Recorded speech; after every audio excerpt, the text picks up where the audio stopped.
We're back, and I'm going to talk about one of the biggest mistakes sellers make, thinking the first conversation has to be about the price, because it doesn't.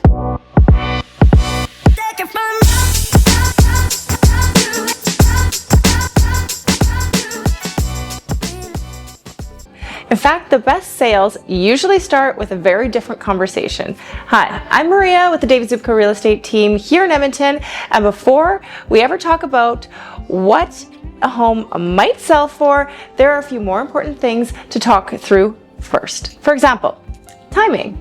Not just when you want to sell your house, but how flexible you are and what is happening in your life around that move. We talk about your goals.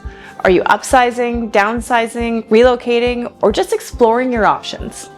Because the right price looks very different depending on what you're trying to accomplish. We also talk about preparation, what actually matters to buyers today and what doesn't, and what's worth doing and what's absolutely not prior to going for sale. We also talk about expectations, not the market hype. Not the worst case scenario, just a clear picture of how the process really works so there are no surprises later on. Here's why this matters. When sellers skip this conversation and jump straight to the price, everything feels rushed.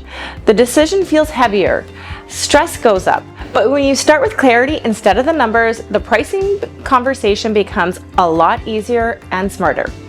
You don't need to have all the answers before reaching out. You just need a place to start. And for most sellers, this is the conversation that needs to make sense, and everything else will just fall in place.